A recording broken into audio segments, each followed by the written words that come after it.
জাতির পিতা কোন নবীকে বলা হয়? ওটা বলতে হয় না। জাতির পিতা, আর আমি শুনেছি আদি পিতা আদম আলাইহিসসালাম। হ্যাঁ উনি হচ্ছে আদি পিতা আর হচ্ছে জাতির পিতা। জাতির পিতা বলতে হয় না। জাতির পিতা। আচ্ছা আমি উদাহরণ দেবো, 3টে নবীর নাম বলবে, এর মধ্যে যেটা হোক একটা বলবে, ঠিক আছে? হজরতে ইসমাইল আলাইহিসসালাম, হজরতে ইব্রাহিম আলাইহিসসালাম ও হজরতে ইউসুফ আলাইহিসসালাম। ইউসুফ আলাইহিসসালাম হয়নি, হজরতে ইব্রাহিম আলাইহিসসালাম হবে জাতির পিতা। এতটা শোনাতে হবে।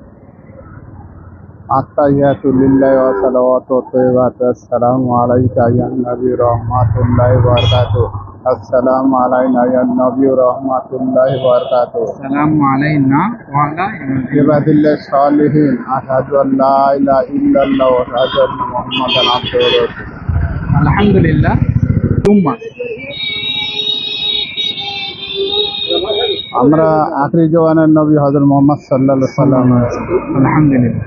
সর্বশেষ আসমানি কিতাব তার নাম কি? জানা না।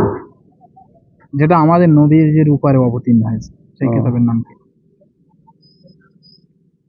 কিতাব সম্পর্কে জানি না। বুঝলে মোট আমাদের কিতাব 104টি। প্রধান 4টি, ঠিক আছে। আমার প্রধান রসুলবাগের শেষ কিতাব, ওই কিতাবটার নাম ওই বলো। কিতাবটার নাম আমি এখন খুব জানা হয় না। কোরআন মাজিদ। কোরআন মাজিদ। আমাদের নবীজির উপরে কোন কিতাব অবতীর্ণ হয়েছে? কোরআন। কোরআন মাজিদ। বুঝতে পেরেছো? কোরআন। আপনার জন্য আরেকটাই প্রশ্ন থাকবে, লাস্ট কালিমায়ে শাহাদাতটা পাঠ করো।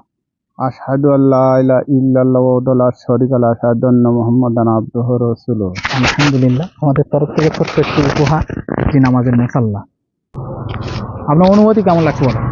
ভালো লাগছে। দোয়া করবেন আমাদের জন্য। ইনশাআল্লাহ। আসসালামু আলাইকুম। ওয়ালাইকুম আসসালাম ওয়া রাহমাতুল্লাহি ওয়া বারাকাতুহু।